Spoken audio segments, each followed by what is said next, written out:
aku masih muda sekali gitu. Kadang ada momen-momen dimana kalau aku anggap Allah itu bos, kita itu pegawai, kadang ada momen bete sama bos. Bete sama bos. Sebenarnya Islam itu berangkat dari suara semua.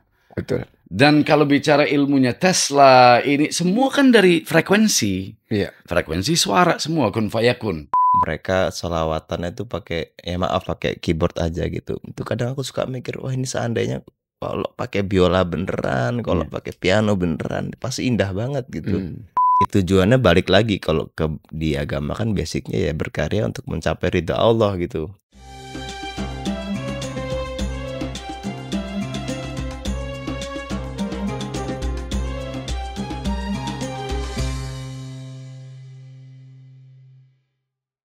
Selamat datang di podcast Find Your Pahala. Assalamualaikum warahmatullahi wabarakatuh. Waalaikumsalam.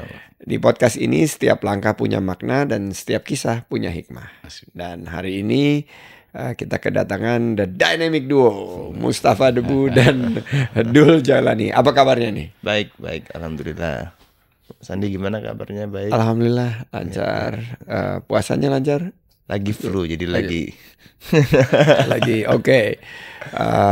Bro? Alhamdulillah lancar semua. Semua sesuai garisnya gitu. Saya nggak sadar, saya ternyata udah kenal Bro Mustafa ini udah lebih dari 20 tahun. Amazing. Saya pernah I didn't even realize itu. Saya juga nggak sadar, luar biasa. 99 akhir atau 2000 awal saya pertama ketemu. Itu baru pertama sampai di Indonesia ya? Iya benar. Mungkin aku hitungnya mungkin 2001 karena kita sempat awal banget di Makassar 2 tahun. Iya, betul. Jadi setelah dari Makassar baru kita Ketemu ya. sama omnya. Saya juga belum tahu namamu apa. Itu om saya, Profesor Arif Rahman. Luar biasa. Orang yang berkesan buat kita. Educator. Ya. Saya datang dari keluarga pendidik memang. Luar biasa. Terus waktu itu perform di rumahnya Pak Arif Rahman. Banyak gitu loh. Main Like kecil-kecil. 27 orang mungkin. 27 orang pertama kali hijrah ya? Ya enggak. Pertama hijrah sekitar orangnya sih 70. Tetapi main di panggungnya 20. Saya ingat pernah kita sekali main di Atin. Yang di panggung sama yang nonton lebih banyak di panggung. Malah waktu perform di rumah saya nggak ada yang nonton sama sekali ya. Selain kita sendiri yang perform. Dan Muslim First sangat bangga bisa mengundang Dul dan Mustafa. Dan kita ingin mendalami perjalanan spiritual dari keduanya, dan mudah-mudahan ini bisa membawa manfaat. Pertama ke Mas Dul dulu nih. Ini saya teman ayahnya sebetulnya. Saya teman Pak Ahmad Dhani dan Bunda, dan dari keluarga musisi, tapi menanamkan interestingly nilai-nilai Islami yang luar biasa, di mana ini sudah tertanam di tengah kehidupan sebagai musisi. Itu gimana sih waktu awalnya sosok legendaris seperti ayah dan bunda ini bisa membesarkan Dul? Alhamdulillahnya ya ayah bunda itu selalu dekat dengan budaya-budaya agama Islam gitu. Bahkan sampai sekarang gitu, aku kan masih muda gitu ya, Pak Sandi gitu. Aku masih muda sekali gitu. Kadang ada momen-momen dimana kalau aku anggap Allah itu bos, kita itu pegawai, kadang ada momen bete sama bos. Bete sama bos kadang gitu ya. Jadi ya masih muda lah, maklum Pak Sandi gitu. Tapi alhamdulillah bunda ayah itu selalu nggak jauh dari budaya agama Islam gitu. Contoh gitu, bunda tuh kalau sebelum berangkat selalu bilang Bismillah gitu. Oke. Bismillah gitu. Nah kadang anak muda yang bete ini kan jadi, oh orang tua aku aja bilang Bismillah, masa aku enggak gitu. Ayah juga di rumah sampai sekarang masih sering nonton kajian-kajian YouTube, Gus siapa, Gus ini gitu. Jadi memang alhamdulillahnya kebetulan emang dibesarkan di keluarga yang erat sekali dengan budaya agama Islam sih, Pak Sandi. Jadi memang kalau misalkan aku tidak menjaga itu agak malu gitu, Pak Sandi. Jadi memang alhamdulillahnya ayah bunda itu dekat dengan nilai-nilai Islam. Jadi ya mau nggak mau kita sebagai anak harus meneruskan itu gitu. Ada momen unik nggak waktu masa kecil menjelang remaja untuk yang nempel banget? Iya. Ya kalau masa kecil banyak sekali Pak Sandi. Dulu ayah suka ngundang ini penari sufi. Yang Penari muter-muter itu sufi ya. Waktu eranya Dewa Laskar Cinta kalau nggak salah ya. Dan itu sampai sekarang terekam banget di kenanganku gitu. Oh, pas masa kecil aku suka lihat tari sufi gitu. Dan alhamdulillah ayah juga sering bergaul sama habaib. Iya. Terus aku melihat ayahku begitu tawadu dengan para habaib. Oh, jadi memang ada tuh tradisi seperti ini yang kayaknya memang harus aku teruskan gitu, Pak Sandi, sebagai anak gitu ya. Rasanya malu kalau keluar dari tradisi yang sudah diwariskan ayah bunda gitu. Luar biasa. Itu ingat banget waktu Laskar Cinta ya, Pak. Iya. Interaksi dengan tari sufi. Nah, Bro Mustafa, ini kan ceritanya tadi 70 hijrah dan asalnya dari keluarga non muslim kan. Saya kalau bicara bapak ya, saya pas lahir udah muslim semua. Udah. Sudah muslim semua. Ya, jadi orang tua bapak sama ibu yang mu'alaf sebelumnya gitu. Jadi bapak ibu yang mu'alaf terus diajarkan langsung dari semenjak lahir ke anak-anaknya. Alhamdulillah punya orang tua yang keren-keren. Saya kalau yang kita lihat memang kalau secara nilai, bukan hanya nilai agama, menurutku yang paling penting nilai kemanusiaannya ya. Iya. Dan itu diterapkan sangat luar biasa, apalagi juga setelah udah masuk Islamnya juga ditemukan lebih sempurna di dalam Islamnya gitu. Tapi nilainya alhamdulillah mereka nanamkan luar biasa, kita dong yang bandel kadang-kadang. Jadi waktu pindah kan saya pernah tinggal di Amerika juga. Saya pernah tinggal di Amerika dan menjalankan Islam di Amerika ini kan penuh tantangan kan, karena tempat ibadahnya juga kurang dan society-nya mayoritasnya non muslim. Benar. Waktu pindah ke Indonesia itu apa yang dirasakan oleh seluruh keluarga? Jadi kalau kami tinggal di Amerika pun 70-90 orang. Jadi karena Bapak paham bahwa society sangat berpengaruh pada didikan anak, jadi dibikin society di dalam society-nya gitu. Jadi 70-90 orang komunitas kita. Sehingga standar hidup di Amerika yang buat yang muslim kita nggak ngalamin. Karena di rumah kita itu sholat 5 waktu, sholat puasa, bulan puasa bareng, buka bareng. Jadi memang dari dulu hidupnya benar-benar agak terpencil gitu. Oh, di dalam satu compound gitu? Bukan, ya semacam compound, ya. Dan berarti nggak ada masalah karena tempat ibadahnya sudah ada juga. Kalau ya kita bikin sendiri, pokoknya di daerah-daerah kita ada masjid satu yang ini yang kawan-kawan yang bangunin. Kecil sih, yang penting buat kita aja gitu. Pas hijrah ke sini enaknya itu nggak cuman kita doang sih. Jadi pas aku ingat awal-awal kita pertama makanan semua halal. Jadi kalau dulu saya di keluarga semua apa yang harus dipotong ya tugasku gitu. Kan jadi halal. Menyembelih halal Chief bisa nih? Kecilnya udah. Kecil udah bisa. Ya umur dari apa aja tuh ayam, kambing semua gitu. Wah, dengan tarikan Bismillahirrahmanirrahim. Bismillahirrahmanirrahim. Bismillahirrahmanirrahim. Jadi tapi itu dulu karena kebutuhan keluarga, karena kita nggak makan dari yang daging nggak dipotong dengan cara disembelih dengan cara itu, maka kita ya saya sendiri buat keluarga kita menjadi bagian buat motong-motong. Nah pas kesini makan di warung Padang semua halal. Jadi itu diantaranya. Satu lagi itu awal kesini kan dengar tahrim dari masjid. Oh iya. Hal kayak gitu buatku itu kayak keindahan luar biasa. Mungkin kadang-kadang kalau orang belum pernah tinggal di luar itu, dia tidak akan menyaksikan keindahannya gitu. Tapi pas kita dari sana datang ke sini, hal-hal yang kayak gitu itu benar-benar keindahan banget buat kita. Aku kan di masjid di Jakarta Selatan nih. Ya tahrim lah, masih tradisional kan. Itu kadang-kadang suka bilang, aduh ngeganggu nggak ya nih yang tetangga-tetangga kita. Kalau kalian dengarnya gimana? Kalau awal kesini tidak, tapi ada satu hal yang menurutku sebagai umat Islam boleh dia kaji. Kalaupun dia mau pakai speaker, aku dengar kalau pemerintah kan melarang. Tapi kalaupun mau, pakai yang bagus. Kan frekuensi dari suara itu indah. Jangan sampai karena di daerah yang tinggal di Limo itu kan banyak orang Batak. Dia nggak akan berani ngomong karena dia bukan Muslim.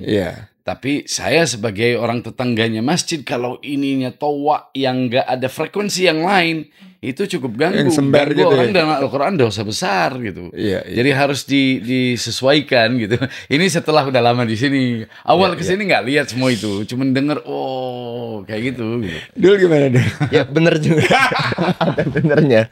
Saya tadi nggak berani berarti saya sekarang harus invest di sound systemnya yang bagus. Karena gini, suara sebenarnya Islam itu berangkat dari suara semua. Betul. Dan kalau bicara ilmunya Tesla, ini semua kan dari frekuensi. Frekuensi suara semua, kun fayakun. Nah, harusnya pengembangan teknologi Islam jauh di atas agama-agama dan kebudayaan yang lainnya.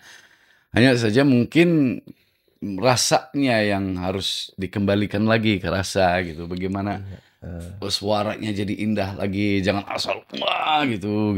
Jangan pakai toa gitu. Kalau pakai toa nggak apa-apa, yang penting toanya yang bagus, berkualitas.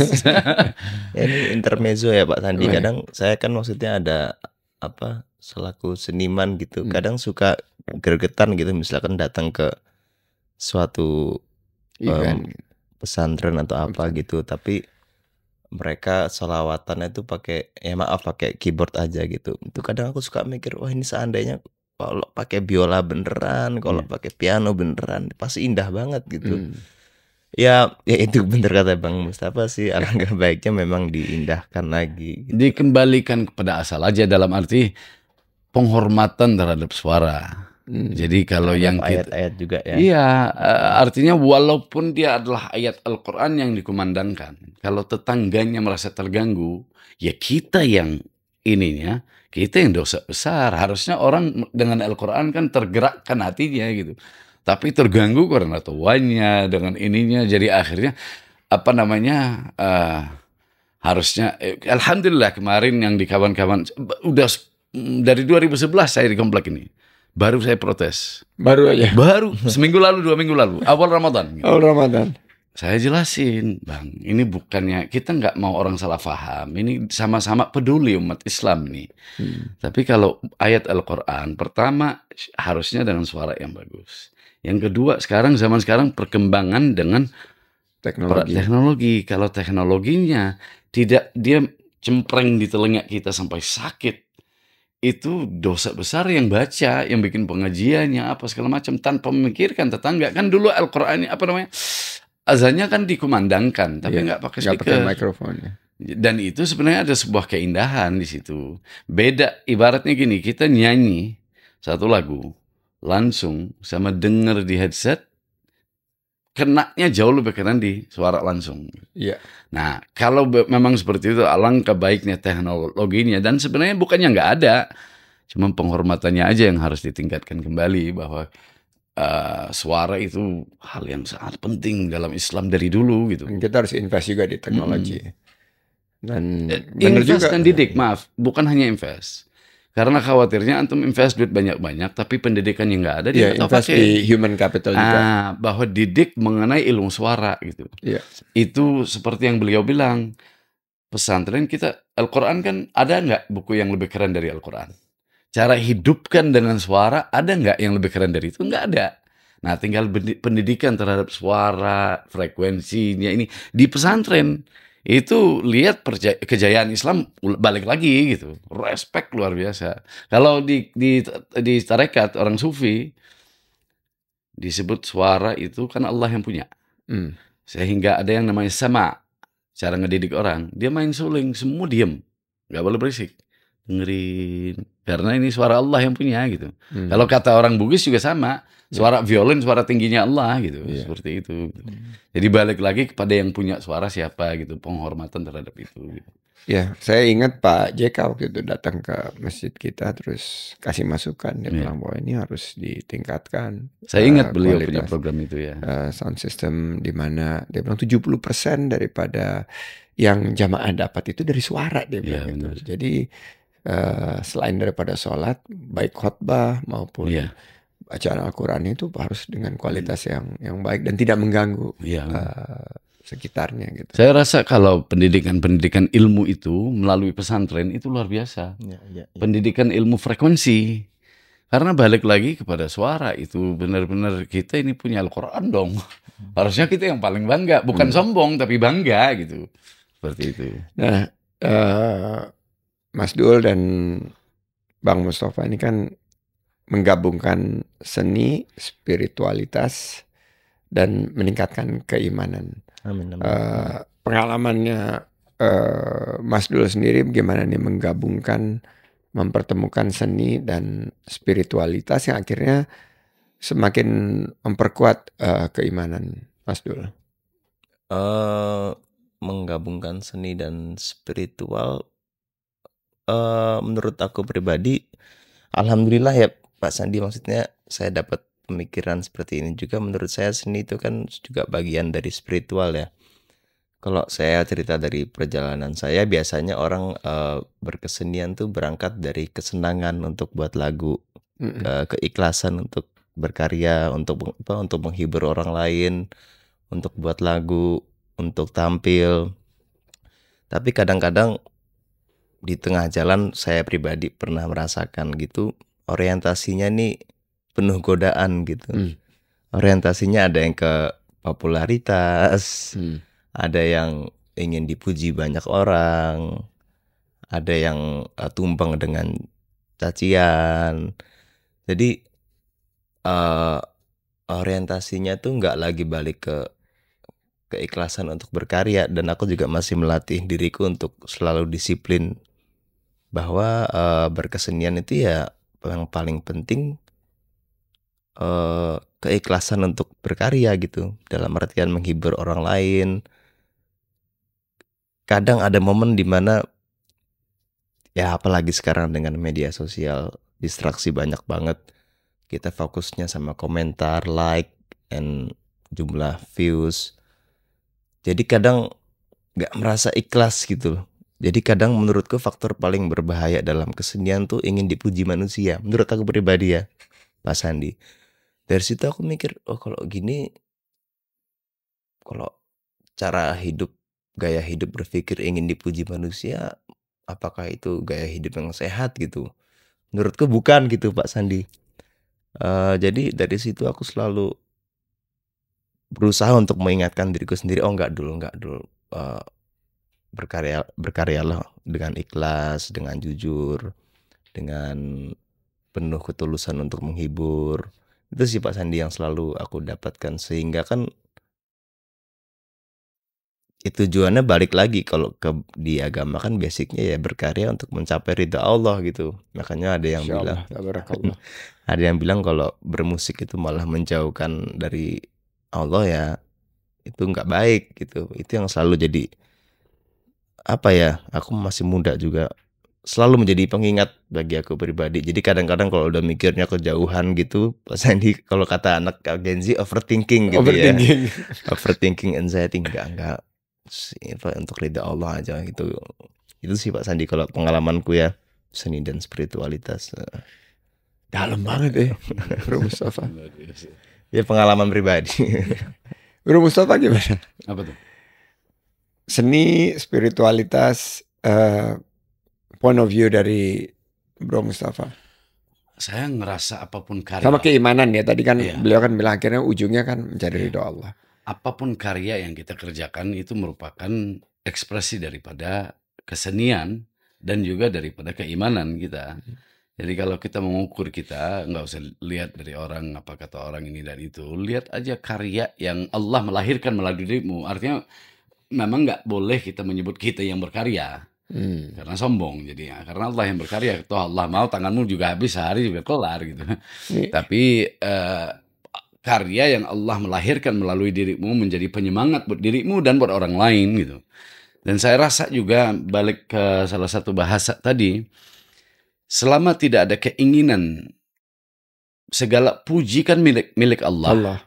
Artinya kalaupun orang memuji Dul Jailani, sebenarnya yang punya pujiannya adalah Allah. Memuji Allah. Jadi orang muji dirimu itu mujinya Allah, bukan dirimu gitu. Ciptaannya Allah yang bernama Dul Jailani, begitu dahsyat gitu pujiannya pada penciptanya gitu.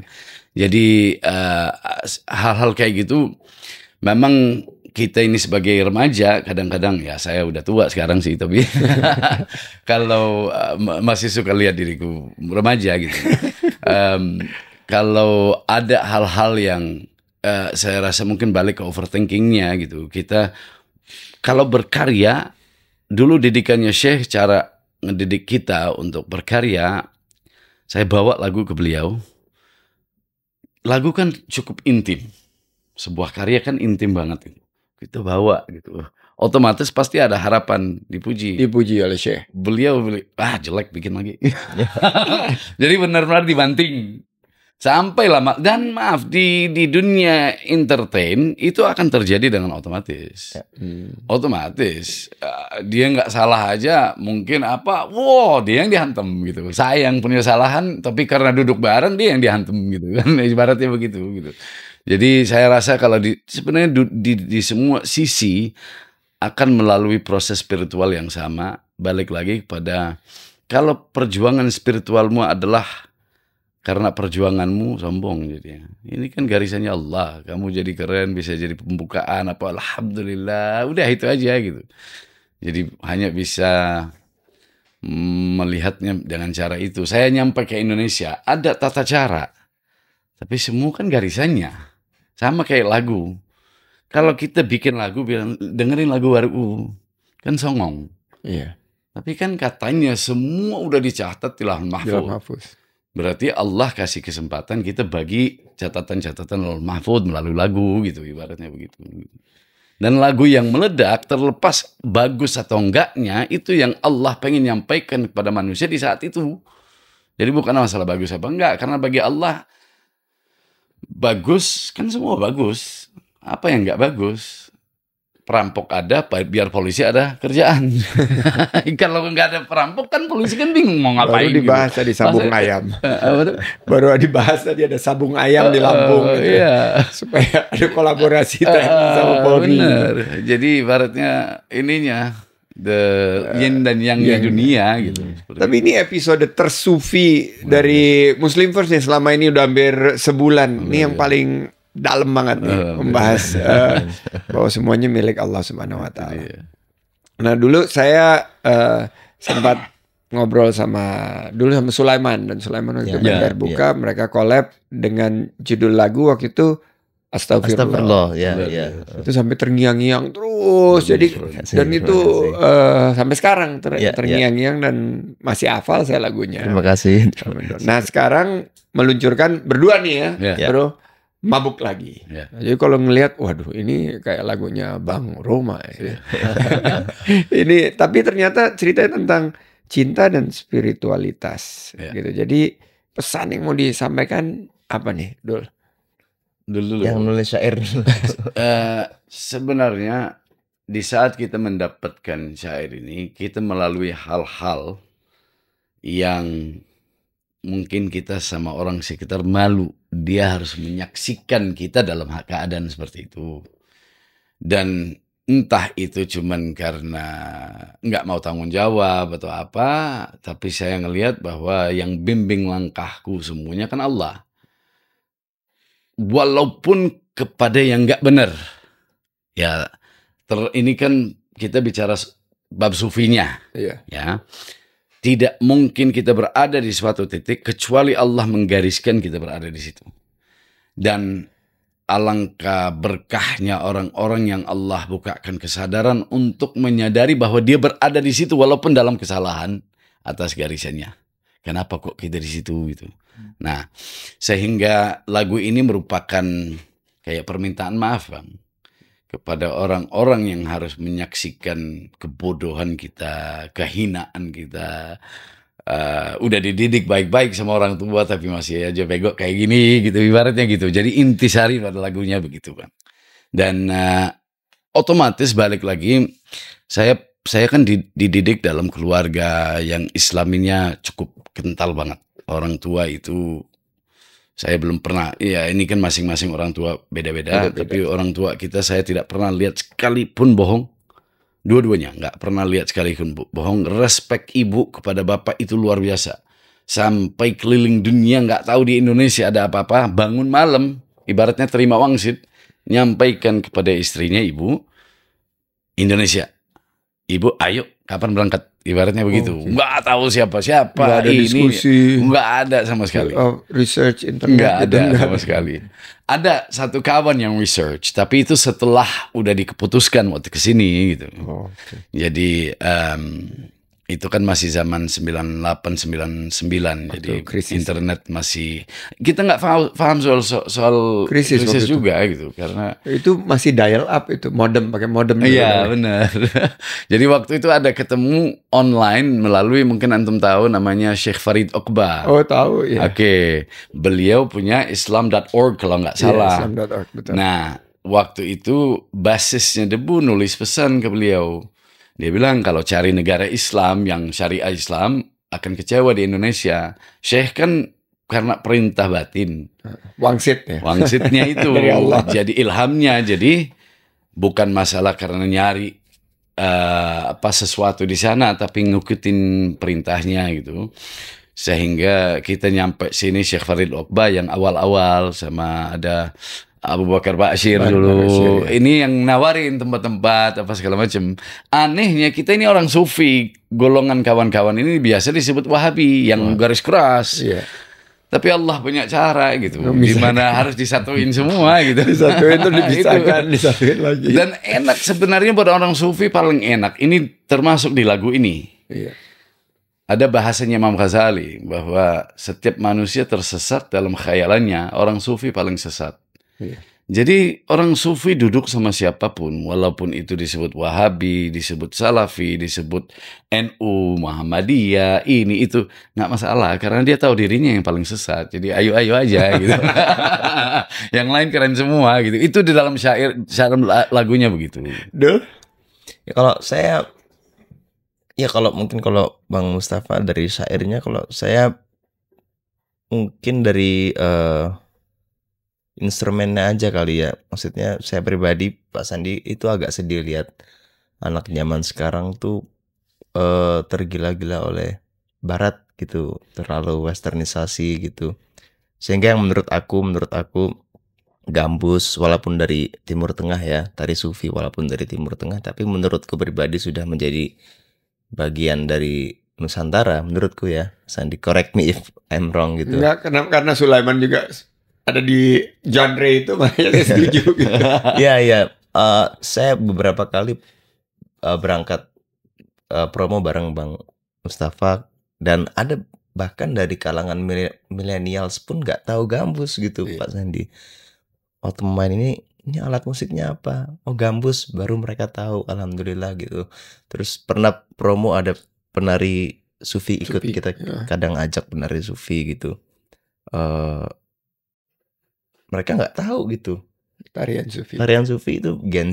Banyak Gen Z yang nggak tahu, banyak millennials yang nggak tahu. Aku agak sedih aja gitu, maksudnya kita ini budaya Nusantara ini yang beragam, punya banyak sekali kekuatan yang keren, kok masih banyak yang nggak tahu zaman sekarang. Jadi aku sekedar ditanyain, ini alat musik apa? Gambus. Ini apa? Penari sufi. Sekedar aku menjawab itu, aku udah senang banget gitu, Pak Sandi. Maksudnya memperkenalkan bahwa ada loh budaya kita yang keren dan adiluhung yang sangat-sangat. Ibaratnya gini, kalau saya ngerok nih Pak Sandi, terus ditonton sama bule kan pasti biasa aja gitu. Orang kita niru mereka gitu kan. Tapi kalau kita ibaratnya tampil depan bule, terus ada penari sufi, ada gambus, ada darbuka, itu menurut saya itu nilai yang sangat tinggi banget bagi Nusantara ini ya. Jadi menurut saya ingin menyampaikan pesannya lewat dari situ aja gitu. Ada loh budaya kita yang keren gitu. Nggak cuma dugem-dugem doang gitu. Ya itu kalau itu dari saya itu sih. Kalau dikaji gambus contohnya, hampir seluruh daerah di Indonesia ada gambusnya. Ada panting, ada beda-beda nama, tapi alatnya itu memang itu gitu. Dari sebelum zaman-zaman sekarang. Kesufian itu masuk ke Indonesia itu awal sekali. Bener. Dan sudah menyebar di seluruh Nusantara. Dan sudah diadopsi sebagai budaya kita. Ibaratnya gini, darbuka kalau di Mesir, Egypt, di Mesir atau Turki itu nggak pernah buat lagu-lagu salawat. Darbuka itu buat belly dance. Ini masuk pemain darbuka, gurunya Lutfi, dia cerita nyampe ke Indonesia jadi mualaf dia gitu. Semua majelis semua pada pakai darbuka. Sekarang Sulaiman main darbuka. Benar. Jadi ini kita sudah di penghujung, mungkin penutup, kata-kata penutup sebelum kita pengen dengar Mabuk lagi nanti. Siap. Kata penutup apa? Ya perbanyak cinta aja lah. Benar. Keren banget. Itu baru kemarin kita lagi arah ke satu acara, dapat syair bahasanya bahwa memang dunia ini Allah ciptakan buat para pecinta gitu. Dan cintamu kepada dunia adalah cintamu kepada penciptanya gitu. Jadi kita ini sering dengar jangan cinta dunia. Ini orang sakit hati doang karena mungkin gak dapat maunya gitu. Karena cintamu kepada makhluk adalah cinta kepada penciptanya gitu, pada Khaliqnya gitu. Kita ini disuruh bersyukur kepada Allah tapi tidak sampai syukurnya kecuali kepada manusianya gitu. Begitu juga cinta kepada Allah dalam bentuk apa kalau bukan kepada makhluknya gitu, seperti itu. Keren banget. Terima kasih, dalam banget ini sesi tersufi kita di Muslim First dengan episode Find Your Pahala. Mudah-mudahan kita bisa mendapat pencerahannya dalam sesi kita, dan kita tutup dengan mendengarkan sajian Mabuk lagi dari Mas Dul dan Bang Mustafa. Terima kasih. Siap.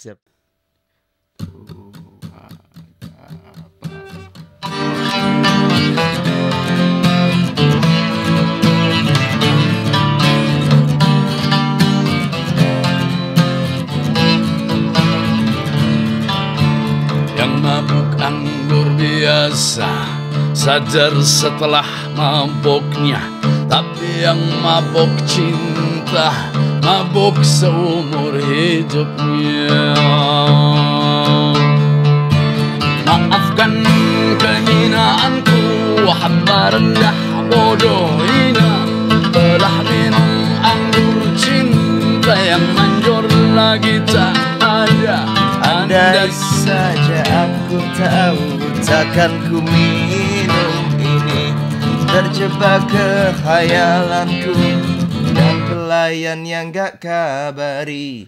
Yang mabuk anggur biasa sadar setelah mabuknya, tapi yang mabuk cinta mabuk seumur hidupnya.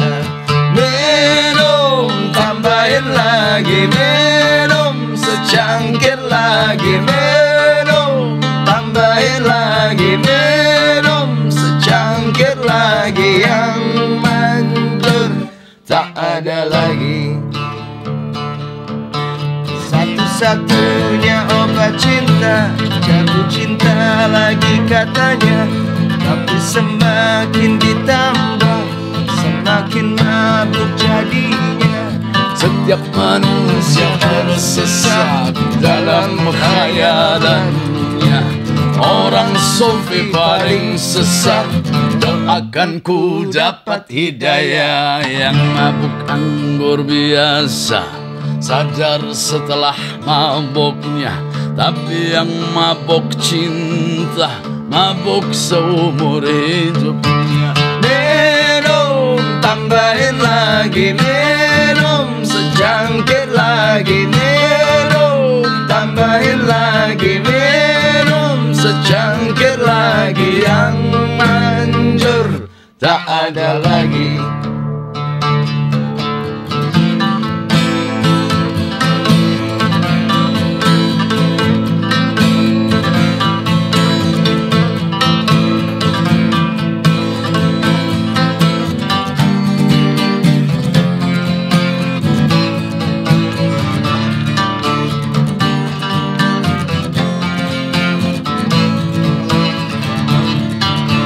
Yang mabuk anggur biasa, Sadar setelah mabuknya. tapi yang mabuk cinta, mabuk seumur hidupnya. Minum, tambahin lagi, minum secangkir lagi, minum, tambahin lagi, minum secangkir lagi. Yang manjur tak ada. Minum, tambahin lagi, minum secangkir lagi, minum, tambahin lagi, minum secangkir lagi. Yang manjur tak ada lagi.